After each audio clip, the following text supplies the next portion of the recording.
talking about how to hack your motivation. So as you guys are dropping in here, say hello. Hello on Facebook and YouTube and LinkedIn over there as well. So for those of you who don't know, I want to kind of like jump into this by giving a bit of background. For those of you who do not know, this weekend, just gone, Cam and I went to an amazing seminar. I've got my notes here. All about health and wellness. It was called Eudaimonia. It's Greek. And it was all about health and wellness. So when we think about living a long time, like one of the questions that was posed to us was like, would you want to live to 100? Would you? So if you're watching this, put a yes or no in the comments. Would you like to live till you are 100? And people raised their hands. I did not. I thought, do I really want to live until I'm 100? And then he asked a second question.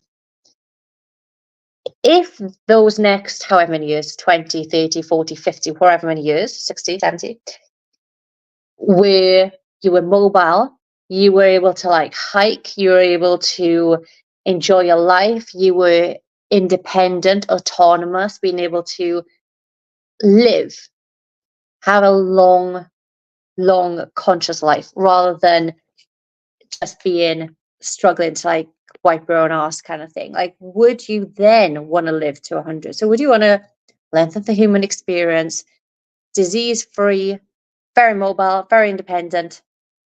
Would you rather? Would you want to be 100 then? And more people raise their hands. And so I think there's definitely this disconnect between valuing longevity and just trying to ignore, avoid, recover from disease, right? So everyone's like, I don't want to get cancer, or I want to recover from cancer. It's like, okay, yeah, but if we can, what if you don't get cancer, but you're still immobile? What if you still can't get out of bed? What if you still can't wipe your own ass, right? So we need to start thinking about how can we get this life where we have this longevity approach versus I just need to stay alive approach. Bev says, if Bushra, my bestie, does live to 100, then yes. Joking, kind of. But yes, as long as I'm agile and haven't lost my mind. Yes, obviously like dementia and other cognitive problems as well. We don't want any of those. So we need to kind of look at this from a different approach. Instead of being like, I just want to survive, how can I have a life where I can live? And that is a big difference. I was on a call with someone this morning, and he works in, he's a psychologist background. And I was saying that the difference between people in the UK and the US is people in the US value their health. People in the UK just want to fix what's broken. They will run up to the line of, yeah, I'm dying, I'm literally killing myself.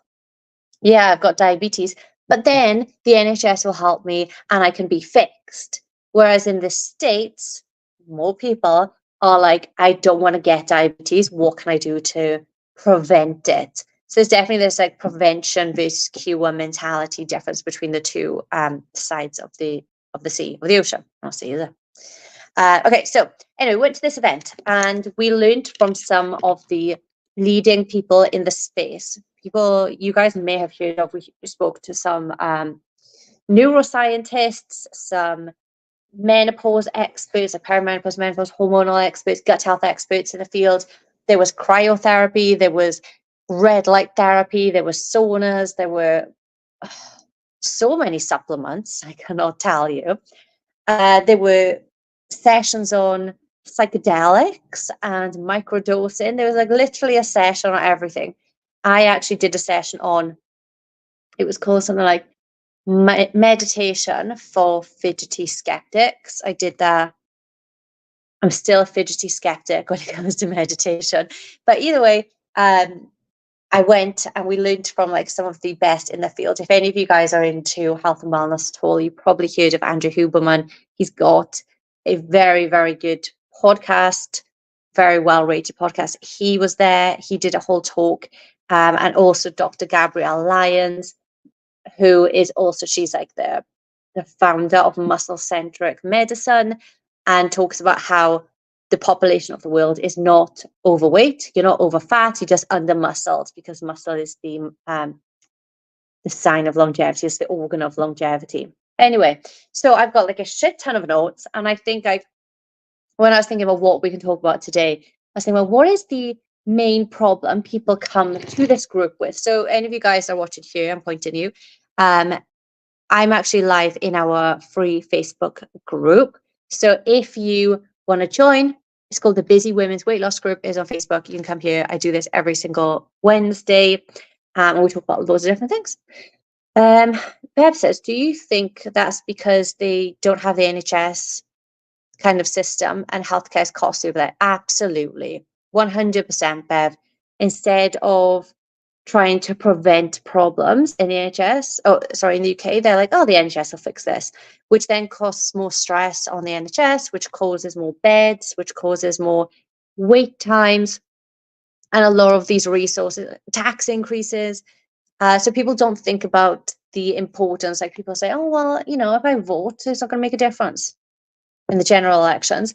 But one person can make a big difference. So if everybody started looking after their health better just by making one small change, the NHS would be a completely different system. There'd be more space, more beds, taxes would come down, the economy would be improved. But that is not the case, and we put so much pressure on the NHS and then slag them off till the fucking cows come home. It's a fucked up system. And as good as the NHS is, we've got lots of clients who work in the NHS. I love them. They have got this approach that we hold very dear, which is this prevention, this holistic health problem versus, well, I'm just going to treat my body like a piece of shit until I can't take it anymore, and then I'll get someone else to fix this. So this is something that it really pisses me off, as you can probably tell. I could rant on this forever, but I'm not going to. Genesis, great point. Yes. All right. So back to my my notes here. I've got like a lot of them. So Dr. Huberman, is he Dr. Andrew Huberman, and Dr. Gabrielle Lyon, both did like a talk. So we even learned about like GLP-1s. That was the question today. I was like, should I do about GLP-1s, Wegovy, Mounjaro, Ozempic, or do I do it on motivation and dopamine? And I think it would help more people to be motivated first off, and then maybe like in a couple of weeks I'll talk about Wegovy and stuff, and maybe I'll do that on TikTok because it's full of people now. Anyway, so basically I'm going to be flicking through my notes so I don't miss anything, but I've got a lot to get through. So there are Huberman says there are 3 different stages to hack motivation. So I asked in the group the other day, can you hack motivation? Lots of people were like, no, it's just discipline. You got to do it until you're motivated. But actually, there are ways. There are ways to hack your motivation, and we're going to talk about those today. So the first is the most important. So don't be like, I'm just going to do the last ones because they sound the coolest. No, we're going to do the basics first, okay? And this is the non-negotiable aspects of your biology. The things that happen to you, whether you like it or not. So how can we hack those aspects of biology so that I am more motivated instead of feeling like I need to rely on something else? There you go. Okay, so the first one is something that I talk about all the time. If you've not heard me talk about this, you have not been following me for longer than a week. But it is your circadian rhythm, right? So the first way to hack your motivation is by improving your circadian rhythm, fixing it. So what is that? Circadian rhythm is your body clock.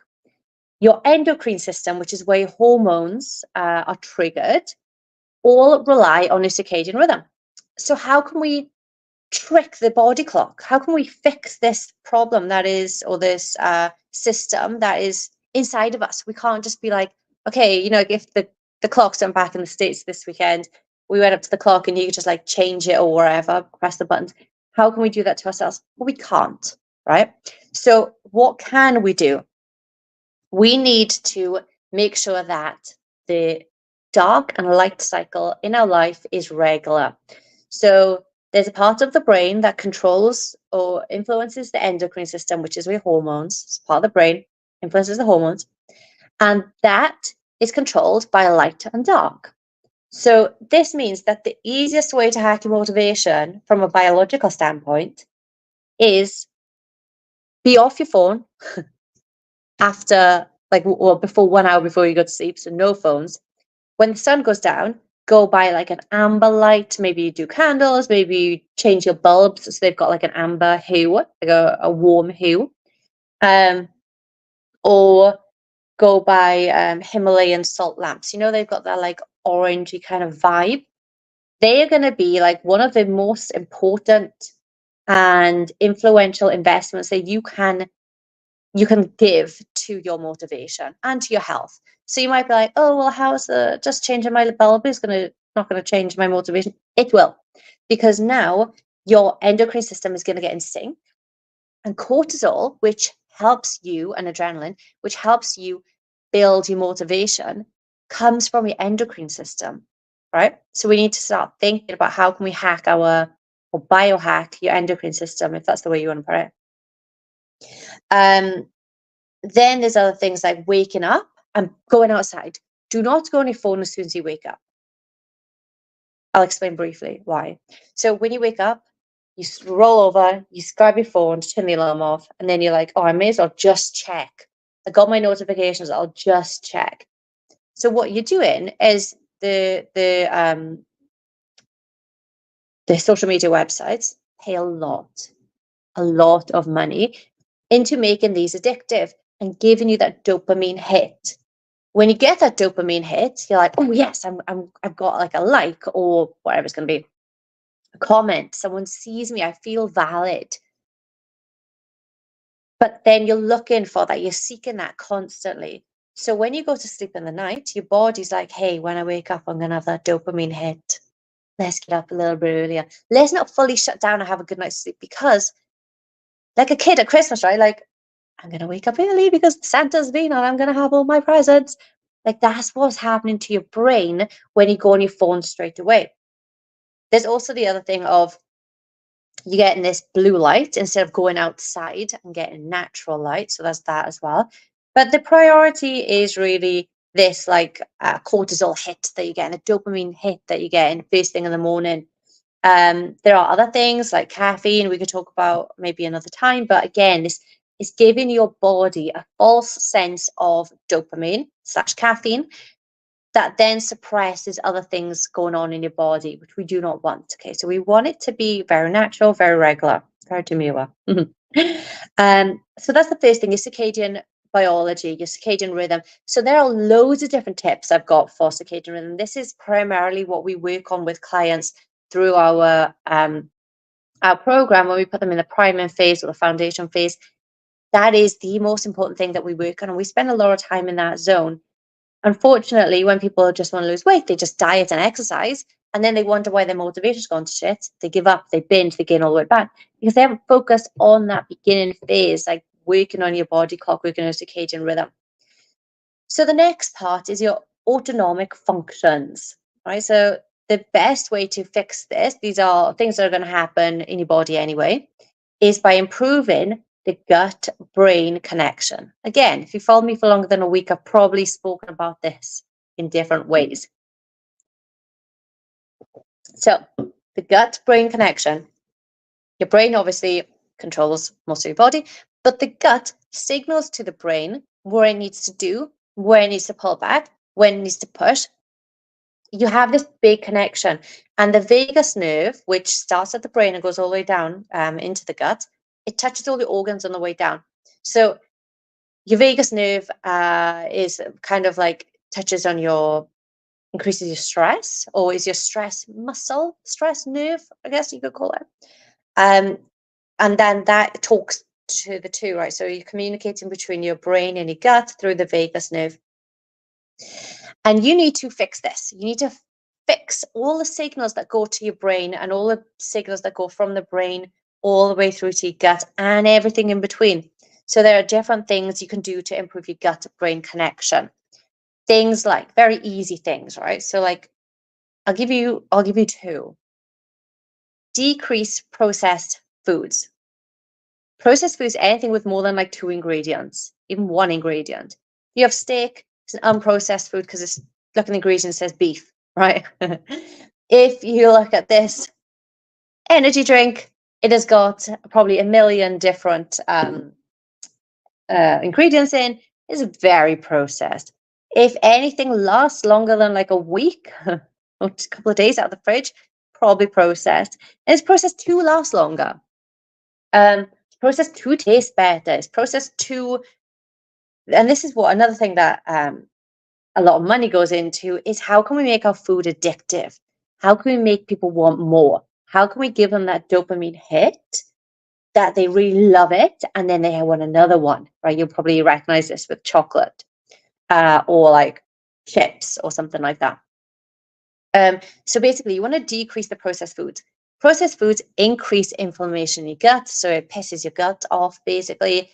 It causes stress on your gut, which then goes up to the brain, and all the organs in between, through the vagus nerve. When your brain gets stressed, and the stress is coming from the inflammation in your gut, your brain then gets inflamed, which causes brain fog, mood swings, not being able to remember things, cognitive, like all the cognitive issues, all the mood things are all going to come from this processed food that we did.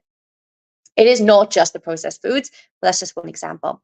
The second example would be to improve your gut health, right? So the way you could do that is by adding in probiotics to your meals. I do not mean the tablets.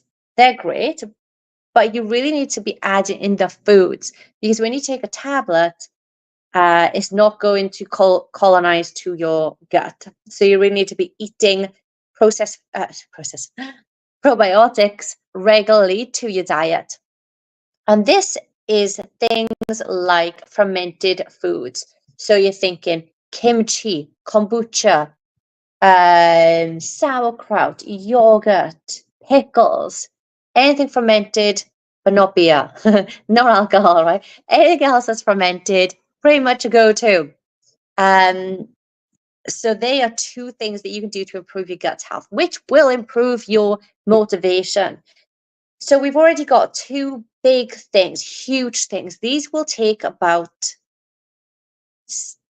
improve your motivation by about 60%, right? Just by working on those two things. Your motivation will go up. You will become more congruent, because now you're saying, well, I told myself I would not be on my phone first thing, and I'm not. So I am improving my congruence and become more congruent, which means that I believe in myself more, which makes me feel more motivated.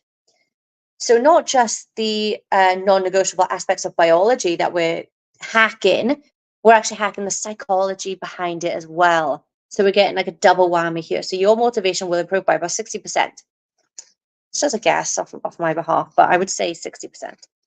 Okay, so they are two of the things that you need to be thinking about. Also, when it comes to motivation, you're motivated by two things. Fear, which works very quickly because you're scared. Like if your dog or your kid run out in front of a car, you'd be like, boom. Like you'd be motivated to go and save that baby, wherever it's going to be. And it works very, very quickly, puts you in that fight or flight, that cortisol. Love is the other motivator. So this love is triggered by dopamine. It's like the dopamine signaling. That's what we're talking about during this talk here. So another thing you can do is to improve the circuits that create a drive state. So the drive state is like, I'm going to go do it. You're really motivated. You're really like, I'm going to do it. So this is your drive state. So how can we recreate the circuits in our brain to progress into that drive state more quickly? So now our biology is in check. That's the most important thing. Fucking forget the rest of the things I'm about to say if you have not watched the beginning of this, or you're not doing the beginning of this. This is not going to work. This is going to be like 10%. So get the 60% in check and then do the 10%, and then we'll do the like 1% at the end, right? So circadian rhythms in check. Gut health is perfect, spot on.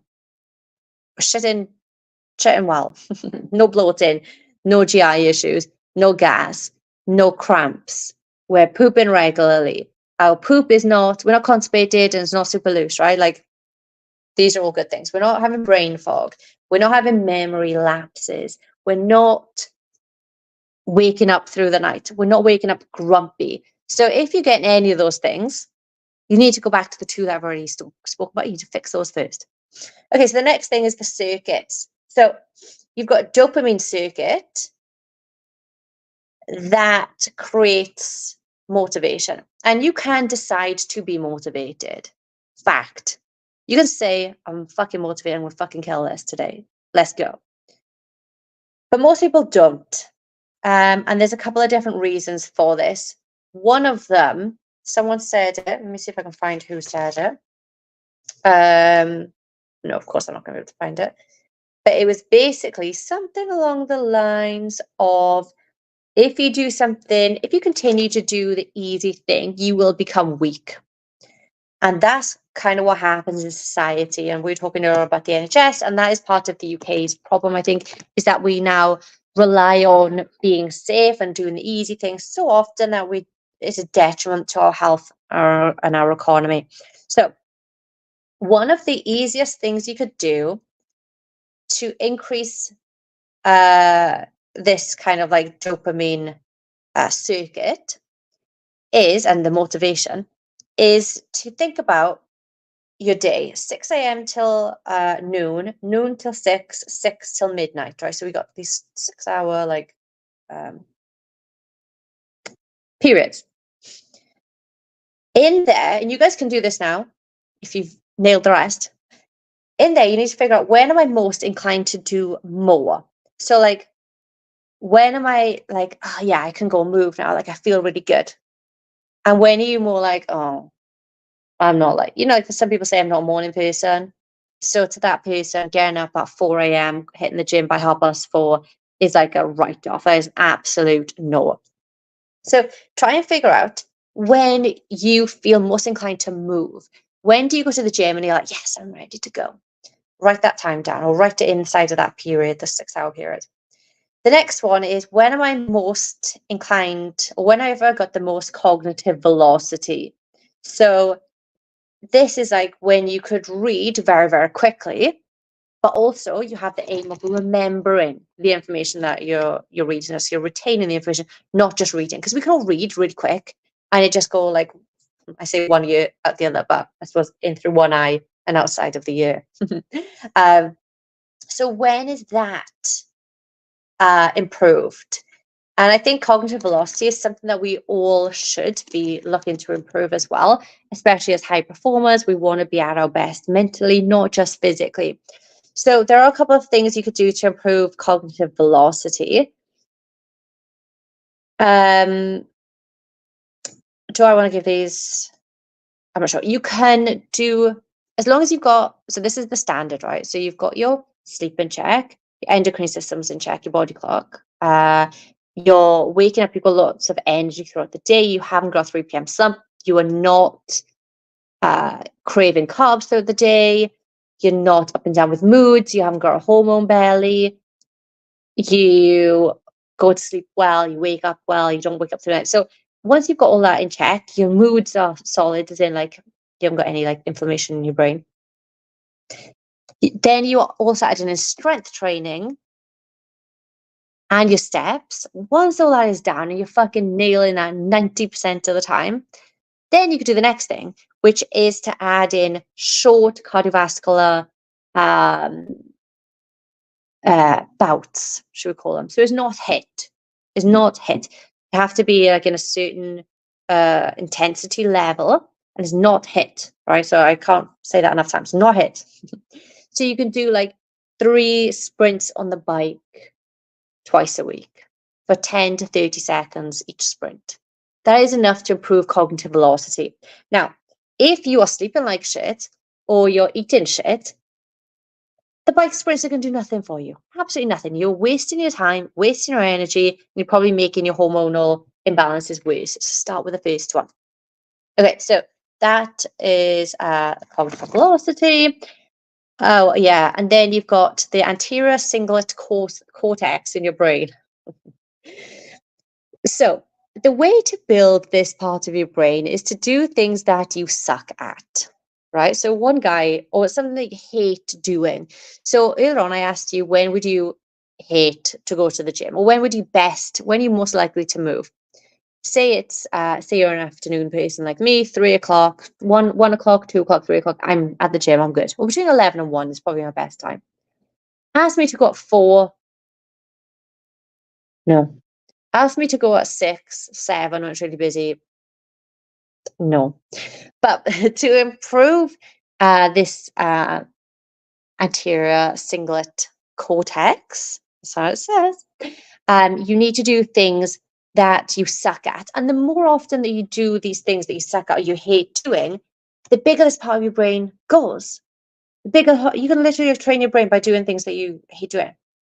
And what this part of your brain does helps with longevity, health, and cognitive function. So as we age, we're not just like dying slowly, we're actually being able to live our life that we've spent so long like trying to avoid disease from. So if you want to improve those things, you need to be doing that. And this is something I didn't know. And I don't want to tell you, but I'm going to tell you. I don't want to agree with it, but I do. Science. So it says, if it's a choice, like on an odd occasion, right? This is not a regular thing. If there's a choice and you're like, do you know what? If I get up early, an hour early tomorrow, I'm going to cut an hour of sleep, but I can go to the gym and get my session done. In this choice, what do you think you should choose? An hour of sleep or going to the gym?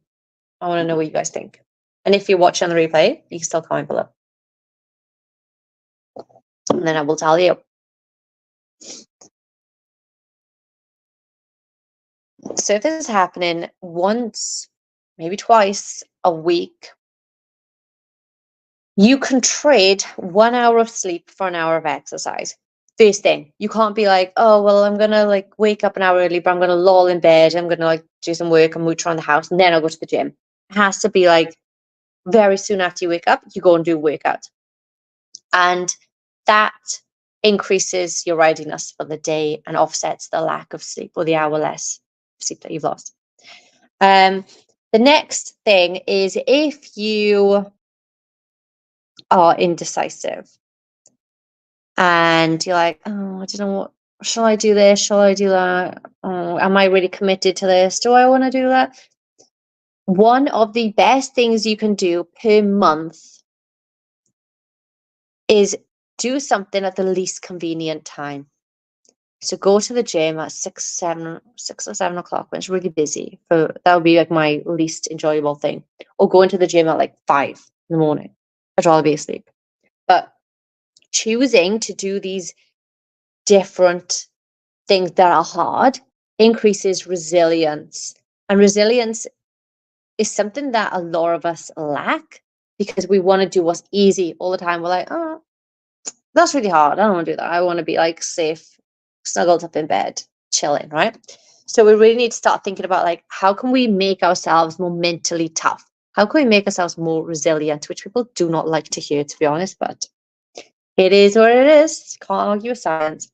Okay. Movement generates energy. So when you are up and moving, you're going to be more energized. So even if you're like, oh, I'm so tired, just get up and move. You're going to be more energized versus staying in bed and trying to get back to sleep. So here it is. Doing something when it's comfortable makes you weak. That's the statement that I said. And someone else said something very similar the next day as well, which if I find it later. Oh, a distracted mind is a weak mind. There we go. So we need to be focused. We need to have intention and we need to be doing difficult things. So once to twice a month, do something they do not want to do. And one of the audience, people in the audience said, my girlfriend loves watching reality TV. And to me, that trash, I can't stand it. Like, I do not want to do that. Does that count? And Huberman was like, yes, that counts. So if you really don't want to do something, sit your ass through it or move your ass through it, and you will start to build resilience, and that will increase these dopamine circuits. So we really need to start thinking about, what can I do that I freaking do not want to do? It doesn't have to be hard, right? Like, watching reality TV is not difficult. Couldn't even finish the sentence. It's not difficult to do. It's enjoyable. Depends on who you are. But maybe Huberman says, like, his worst thing would be tango. So going to a tango class would be like the worst thing for him because he's so uncoordinated.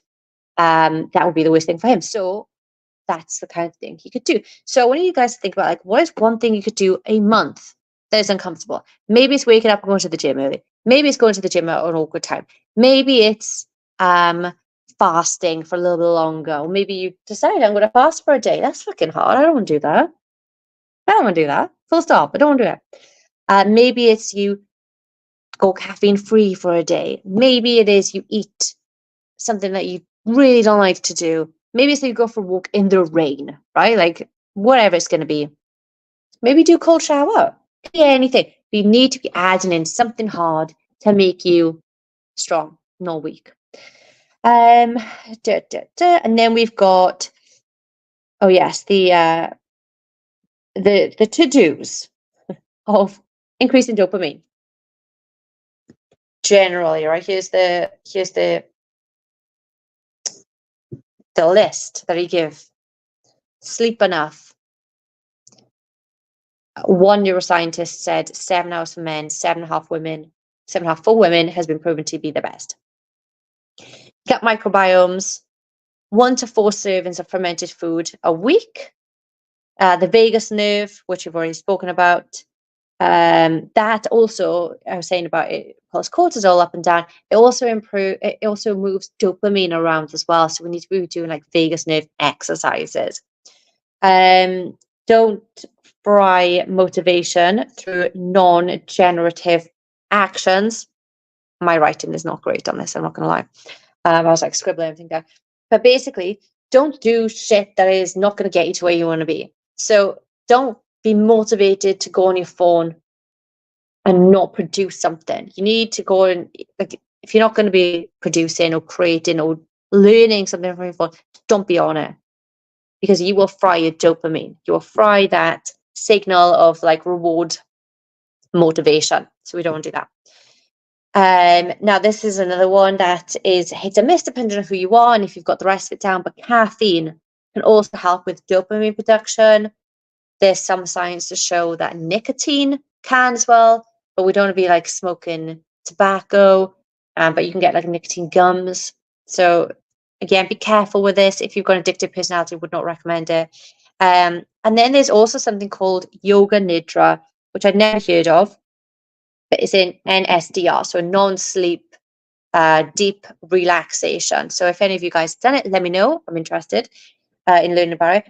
But basically, you could do this for 10 to 30 minutes a day, and it increases dopamine production by 60%. 60%. That is huge. Huge, huge, huge, huge, huge. Now, how does the dopamine graph or production work? So you guys know, like, if you eat sugar, you get like a sugar high. I'm gonna do it here. Sugar high, and then you get a sugar drop, right? Like this is normal. This is how your body responds. So dopamine is very similar, and the way he described it was, say you've got a wave pool that so the wave comes on. Yes, the waves are cool, they're fun, but actually then some of the water sloshes out the side. So now there's less water in there than when you started. So this is your dopamine. So you're really got some really good high waves of dopamine, and then it's going to drop back down. But you're going to lose some as it goes out, because so you need to like regenerate it. But if you have a quick, strong, high dopamine hit, you will drop very quickly below baseline. So you'll go up like this and then drop below baseline very quickly. So you're losing a bit of your dopamine baseline every time you have this quick high fixes. But that is what we feel like we need to feel good. We need these hits of dopamine and motivation. And then we can become addicted to that thing. So this is why social media addiction is a real thing, like gaming addiction, alcohol, drugs, caffeine, nicotine. All of these are addictive because you have these dopamine highs in quick succession, right? So if you have a drink or some chocolate, like sugar is the same. So you have like a sugar hit, and then you're like, oh, I want some more. And then you have another hit and another hit. But every time you have these hits, the highs don't go as high and you lose more. So your kind of peaks start there and then they go there, then there, then there. Then it's going to continue to decrease. But also your baseline is going to decrease as well. Or the your baseline level is going to decrease. So say that's a baseline, you go high and then you drop, but you drop to here. So then you need a bigger hit. And you can imagine, if you start with weed and then you go on to like wherever the next drug is, then the next drug, cocaine, MS, I don't do drugs. But basically you go up the drug thing, you end up in heroin, right? It's because you need these like bigger highs, bigger highs. And alcohol is exactly the same. So you need more frequency of sugar or alcohol. So you need, when your baseline comes down, to ride the trough. You need to ride that like boring ass part where you're like itching, where you're like, I really just need another hit. I'm just going to check my phone one more time, just before bed, just one more time. You need to stop. You need to be uncomfortable. You need to move through it and be like, I don't want to, but I'm going to keep doing it. This, I don't know whether to share this, but I was listening to a podcast once and it reminds me of this. It was talking about orgasms. Yes, we're going to be talking about that now. So this girl, the podcast host, was saying that as women, as you like come close, you need to like pull it back because then eventually you'll have like this, wonderful orgasm or whatever. But basically that's the same kind of thing. We need to be able to pull it back and not give in to the addiction or that like quick hit of feeling good. We need to pull it back because long term it's going to be much better for you to be able to hit your goals. So you need to ride the trough.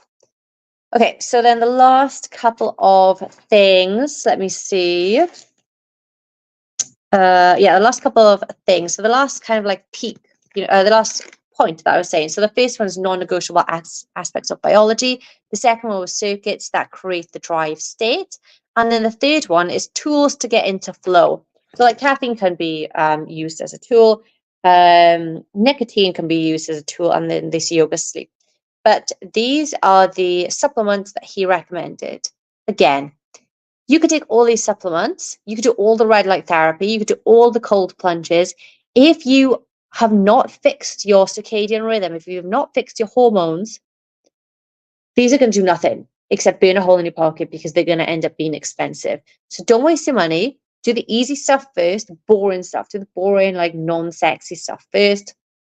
And then you can get in and you could do the cool stuff eventually. Like, they're very, very basic things, right? So omega-3s, these are the supplements that people should be taking. Omega-3s, good for our brain, which have 1.5 to 2 grams of EPAs a day. 5 to 10 grams of creatine a day. Yes, even if you are not weight training, it's helpful for weight training, but it's proven to have a lot of cognitive improvements for women. So if you're a high-performing woman and you want to improve your cognitive function, creatine is definitely the way forward, especially as we get older, okay? It is very, very safe. It's not a steroid. There's millions of studies on creatine. No, you don't have to have the expensive one. You can have the cheap one. You can have creatine monohydrate. I'll say that again for you guys. Creatine monohydrate is the one that you need. You need like 5 to 10 grams a day. Very, very cheap. Cheap. Don't get the expensive one. Don't get the hydrochloride. You don't need any specialized one. Get the creatine monohydrate. That's what I use. That's what most of my clients use. That's what world-leading researchers use. Just do that. And then pre and probiotics. Now, you should be getting these from food, but if you are still struggling, maybe you need a course of prebiotics or probiotics, but the priority is for you to get them through foods. So a prebiotic is like a vegetable or a fruit or any kind of plant. And then your probiotics are going to be, like I mentioned earlier, that is going to be your fermented foods: yogurt, kefir, kimchi, kombucha, sauerkraut, pickles, yogurt. Anything else? Mostly foreign food.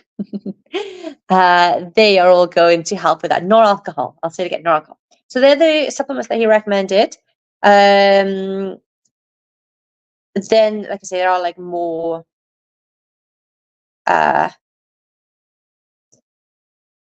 advanced things that make smaller. So the longer I've gone on here, like the smaller and smaller the gains. So things like blue and yellow contrast in the morning to really make how much of a difference, but would eventually down the line. So you needed basically everything. Like this comes back to the beginning now. The darker in the night, lighter in the morning. That's very easy. Study in the UK, 80,000 people. 80,000 people, they lowered their psychiatric conditions by improving their dark light cycle. So just a little science there. And then I got some stuff on pregnancy, if you want to know that. And there are 4 boxes to emotional well-being and wellness. So slightly off topic here. We're not really talking about dopamine and motivation, but I will share this with you. So 1, resources. You need enough resources to buffer yourself and for others around you. Number 2, you need a healthy and energetic body. Number 3 is the hardest, and I can definitely agree with this. The hardest thing to do is to have a calm mind. And then the 4th thing that you need for wellness and well-being is a home full of love. Okay, so the things that you need to be working on. The easiest things, the most important things, are your non-negotiable aspects of biology: circadian rhythm, body clock, and gut-brain connection. The second thing is your circuit that create the drive states, the dopamine and motivation circuit. You can decide whether you're motivated or not. You can decide this. So just fucking decide it. I know that might sound like, oh yeah, whatever, fine, it's fine for you. No, it's not fine for me. No, it's not easy for me. I'm also going through this learning curve with you. And sometimes we just gotta do it. Like today, I don't like yogurt, guys. I'm telling you, I do not like yogurt unless it's got like melted dark chocolate in. But today I did put dark chocolate in, but I didn't melt it. So I'm getting better. And I put like bran flakes in it because I wanted the crunch. So how can you do things that you do not want to do? How can you go out of your comfort zone a little bit? I've been waking up like 15 minutes, 20 minutes, half hour earlier because I want to improve my body clock, want to improve my circadian rhythm, want to get more done in the day. So those kinds of things. And then the tools to get you into flow. Use caffeine sparingly, use nicotine sparingly, use I don't know, psychedelics, whatever you want to do, sparingly, right? Like you need to be microdosing these things and ride it through the waves, ride it through the lows, and just go through the suck essentially to make you more resilient so you can get to your goals. So that is basically like everything that I made notes on in the Huberman talk. If you guys have got any questions, let me know. Prioritize the body clock, prioritize the gut brain connection, the vagus nerve, exercises, and other stimulations that you can do for it, and ride the wave of suck. That's all I got for you. Okay, I'm off. I got a call now with my clients. If you guys have got any questions, let me know. Hope you found this helpful. I've loved sharing this knowledge with you, and I will keep up pointing out all the stuff that we learned over the weekend. To be honest, like I said on my stories, we paid thousands of dollars to go to this event, right? You can pay thousands of dollars to go to an event like this, and the thousands rather, that it costs to fly here, to get an accommodation, to spend eating out consistently, and all this kind of stuff. You could pay all that if you want, or you could just like watch our pages. And basically the whole premise of this, the outcomes that I went to, all of the cumulative knowledge from all of these experts was improve your hormones, by doing dark light cycle, circadian rhythm, that we talk about all the time. Improve your gut-brain axis, gut-brain connection, which again, we talk about all the time in this group, on my pages. DM me, I can tell you all the shit that I got for you. Eat fiber, eat protein, lift weights. They were like the things, and I kid you not, we say all this all the time. Right, so we've been banging on about this stuff for years and years and years. There's loads of information on our pages for absolutely free. You do not need to become a client to get this information. Go onto the pages, do the things. And that's the thing, you have to do the work. All the information's there. There's nothing fancy. There's nothing like, oh, look at this cool little, I'm gonna like dip my toe into psilocybin or whatever it's called. No, we're not doing drugs. We're just gonna, do the basic boring shit that makes us 90% of the way. And then when we need to dial a knob of a 10%, we can then dive into these like things like ice baths and sauna and red light therapy, and we could dive into PEMF, and we could dive into all these things. But perhaps you're going to waste your money, you will waste your time, you're going to waste your energy unless you've done the basics. So get the basics in first. If you've got any questions, let me know. Thank you for turning up. See you soon. And yeah, that's it for me. See you later.